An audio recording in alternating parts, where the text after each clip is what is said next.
प्रिय महानुभाव, संस्कृत वाङ्मय व्याख्यान माला के 17वें अंक के अंतर्गत आज मैं आप महानुभावों के समक्ष गायत्री मंत्र की व्याख्या करूंगा। गायत्री मंत्र जैसा कि आप जानते हैं मंत्रों में सर्वाधिक प्रसिद्ध है। इसको गुरु मंत्र का नाम दिया गया है और यह वेदों में 3 वेदों में पाया जाता है। इसकी महिमा अपरंपार है। इसका बार बार पारायण करने से मन की शुद्धि होती है, बुद्धि की शुद्धि होती है और अंतःकरण पवित्र होता है, ऐसा विश्वास है और ऐसा होता भी है। तो इस मंत्र में ऐसी क्या बात कही गई है जिससे कि यह इतना प्रसिद्ध, इतना पवित्र, इतना सुखद बन गया है मनुष्य के लिए। इसका जो सामान्य अर्थ है वो पहले आपके समक्ष प्रस्तुत करते हैं। बहुत ही सामान्य, बहुत ही सिंपल अर्थ है, प्रत्येक मनुष्य को समझ में आ जाने वाला अर्थ है ये इसका अर्थ ये है कि तत्सवितुः देवस्य वरेण्यं भर्गः तं वयं धीमहि। तत्सवितुः देवस्य वरेण्यं भर्गः, उस सविता देव का वरेण्य अर्थात वर्णीय, प्रापणीय, चाहने योग्य, जो भर्गः अर्थात तेज है, प्रकाश है, ऊर्जा है, शक्ति है, इस प्रकार का जो भर्गः है, तम वयम धीमहि, हम इस प्रकार के तेज को, इस प्रकार के तेज पुंज को ध्यान करते हैं। यह न धियः प्रचोदयात्, जो कि हमारी धी अर्थात बुद्धि को अच्छे मार्ग पर चलने के लिए प्रेरित करे। यह इस मंत्र का सामान्य अर्थ है। यहां पर सविता देव से प्रार्थना की गई है। यहां पर सविता देव, निरुक्त में कहा है कि जो सविता देव है वो द्युस्थानीय सूर्य जहां पर निवास करता है वह देव है। यहां पर निरुक्त में कहा है सविता सर्वस्य प्रसविता। सविता का अर्थ है सबको उत्पन्न करने वाला। तो यह सूर्य सबको उत्पन्न करने वाला है, क्योंकि जहां तक सोर्स ऑफ एनर्जी की बात है ना, वो केवल और केवल सूर्य ही तो है। इस संपूर्ण धरती में अगर सोर्स ऑफ एनर्जी कोई है तो इसके अलावा कोई दूसरा नहीं, मात्र सूर्य है। तो वही तो सब कुछ धन धान्य इत्यादि को, संपत्ति को और हमको स्वयं को बढ़ाता है, स्थापित करता है और रखता है। तो सर्वस्य प्रसविता तो हो गया। निरुक्तकार ने यह भी कहा है कि 3 प्रकार के देवता होते हैं। एक तो पृथ्वी स्थानीय होता है और एक मध्यम स्थानीय होता है और एक अंतरिक्ष स्थानीय होता है। पृथ्वी स्थानीय का मतलब है पृथ्वी में रहने वाले देवता, कुछ का नाम लिया उन्होंने। और मध्यम स्थानीय का अर्थ है मध्यम माने अंतरिक्ष में रहने वाले देवता, उनमें कुछ का नाम लिया है।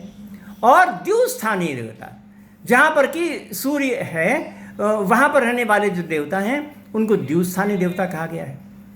तो निरुक्त में बताया गया कि जो सविता है वह मध्यम स्थानीय भी है और द्युस्थानीय भी है। मध्यम स्थानीय के लिए उन्होंने कहा कि तम मध्यमाद अन्य का प्रवक्ष्यत, मध्यम से अन्य और कौन हो सकता है, और कोई दूसरा हो ही नहीं सकता मध्यम के अलावा, ये वहां पर कहा गया। और उसके पश्चात कहा गया कि आदित्योपि सविता उच्यते, आदित्य भी सविता कहा जाता है। तत्काल कहा है कि आदित्य भी सविता कहा जाता है। तो इस प्रकार से आदित्य माने सूर्य भी सविता है। और इसके पश्चात जो द्युस्थानीय देवताओं का संकलन किया गया है उसमें भी सविता का उल्लेख किया गया। और उसके लिए जो वेद मंत्र दिए गए वो सविता के साथ में हैं और उनमें आदित्य भी साथ में है और सूर्य भी साथ में है। इस प्रकार से निरुक्तकार के अनुसार जो सविता है वह सूर्य है, वह आदित्य है। तो उससे हमें एनर्जी प्राप्त होती है, यानी हमारे शरीर का एक एक अंग सब कुछ सूर्य की एनर्जी से ही तो चल रहा है। मैं जो बोल रहा हूं आपके समक्ष सूर्य की एनर्जी से, मैं जो हस्त संचालन कर रहा हूं सूर्य की एनर्जी से, केवल मैं नहीं, अब जो पूरी दुनिया का प्रत्येक कण कण जो भी संचालित हो रहा है उस सूर्य की एनर्जी से ही तो हो रहा है। मैं जल्दी जान भी नहीं पाता कि मेरे शरीर का जो एक एक रोया है ना, रोम, वो रोम भी अगर अवस्थित है तो वो सूर्य की एनर्जी से है। तो इस प्रकार से इतना बड़ा, इतना विशाल तेज है पुंज। इस मंत्र का पाठ करते हुए ऋषियों ने हजारों लाखों बार इस मंत्र का पारायण किया होगा और हजारों लाखों बार पारायण करते हुए भाव विभोर हो गए। ऋषियों ने पारायण किया, चित्रम देवानाम उद्गादनीकम चक्षु मित्रस्य वरुणस्य अग्ने। प्रातःकाल आया और प्रातःकाल आने पर वेद मंत्र का ऋषियों ने पाठ किया और उसमें कहा कि लो, ये देवताओं की विलक्षण सेना आ गई। देवताओं की सेना, रश्मियों रूपी जो सेना है, विलक्षण सेना, प्रकाशशील सेना आ गई और वो हम सब लोगों की आंखें हैं। अगर वो ना हो तो आंखें बेकार हो गई। आंखों की सार्थकता, आंखों को आंखों के रूप में समझने की क्षमता ये सूर्य ने तो प्रदान की है। अगर सूर्य ना हो तो जैसे हमारी आंखें, जैसे हमारा चर्म, वैसे हमारी आंखें। शरीर का जो चर्म है, हाथ पैर इत्यादि में जो चर्म है, वो और आंखें, कोई फर्क नहीं रह जाएगा उसमें अगर सूर्य न हो। तो इसलिए कहा कि वास्तव में हमारी आंखें तो वो है, चक्षु मित्रस्य वरुणस्य अग्ने। इस प्रकार से उन्होंने कहा। और आजकल का जितना भी, इतने हजार लाख करोड़ साल के पश्चात भी जो उसकी उपयोगिता है ना, वो बिल्कुल भी समाप्त नहीं हुई। आजकल डॉक्टर कहते हैं कि अगर जिंदगी पानी है तो सूर्य से दोस्ती करो, प्रातःकाल सूर्य के साथ सख्य भाव रखो, अपने से जोड़ो, तब तो होगा। कितनी चीजें आ जाती हैं प्रातःकाल, बिना कहे बिना बताए कितनी चीजें आ जाती हैं। कोई घोषणा नहीं होती, कोई डिंडिम नाद नहीं होता कि लो सूर्य आ गया, ऐसा कुछ भी नहीं है। मगर सूर्य आए तो सब कुछ बदल जाता है। धीरे धीरे आने वाला प्रकाश, प्रत्येक क्षण में बढ़ते रहने वाला प्रकाश, ये एक विलक्षण चीज़ है। उस समय मंद मंद जो वायु का बहना विलक्षण चीज़ है।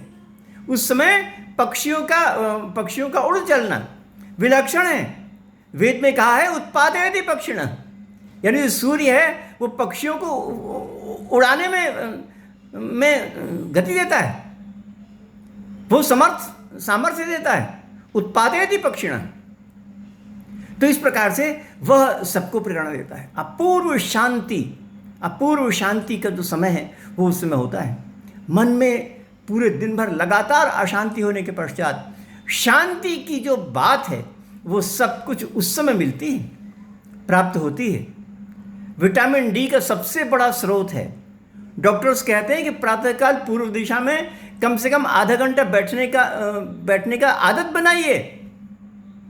विटामिन डी प्राप्त होता है, जिससे कि हड्डियां संपुष्ट होती हैं, जिससे कि हमारा जो शरीर का जो सबसे बढ़िया मस्तिष्क की जो सबसे आगे और ऊंचे बढ़ने की जो बात है वो उससे प्राप्त होती है। अवसाद से मुक्ति मिलती है, डिप्रेशन से मुक्ति मिलती है। जितना भी मन में दुख की भावनाएं हैं सब कुछ दूर होके हार्मोन्स ऐसे बनने लगते हैं कि हमको अच्छे विचार आए, सुख वाले विचार आए। हमारे मस्तिष्क के अंदर फ्लैश होता है, जैसे बिजली में फ्लैश हुआ और सब कुछ दिखाई पड़ गया। इसी प्रकार से हमने पूर्व दिशा में सूर्य के सामने बैठे, हमारे मस्तिष्क में फ्लैश हुआ और सब कुछ आगे हमको क्या करना है, जितने प्रकार की उलझन है उन उलझनों को हमको कैसे शांत करना है, सब कुछ अनायास पता चल जाता है। तो इतना बढ़िया, इतना सुंदर जो चीज़ है। आजकल प्रातःकाल सूर्य नमस्कार करने की परंपरा है और कितना विलक्षण है सूर्य नमस्कार। सूर्य नमस्कार में मैंने देखा कि अपने शरीर का प्रत्येक अंग जो है वो ऊर्जा से ओतप्रोत हो गया, उसको कहा सूर्य नमस्कार। तो इस प्रकार से सूर्य नमस्कार के द्वारा और अन्य उपायों के द्वारा इस वेद मंत्र में कहा है कि वो हमारी धी को, हमारी बुद्धि को आगे बढ़ाता और प्रेरित करता है। तो केवल धी और बुद्धि को नहीं, हमारे शरीर को, हमारे प्रत्येक अंगों को, हमारे संपूर्ण अवयवों को वह आगे बढ़ाता है, आनंदित करता है, हमको आगे आने वाली उम्र की गारंटी देता है, हमको आगे आने वाले क्षणों को पहले से अच्छा बनाता है। हम कह सकते हैं कि आज जो हमारा समय आया वो कल से अच्छा है, कल से सुंदर है। जीवन की हमने जो शाम देखी थी उससे कहीं ज़्यादा लालिमापूर्ण आज का प्रातः काल है।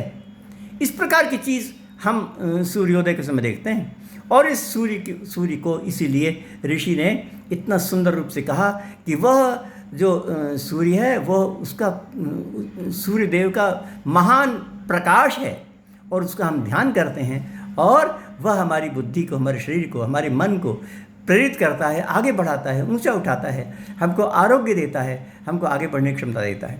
ये बात इस गायत्री मंत्र में कही गई है, इसलिए ये परम स्पृहणीय, परम महनीय, परम उच्च मंत्र के रूप में जाना जाता है। धन्यवाद।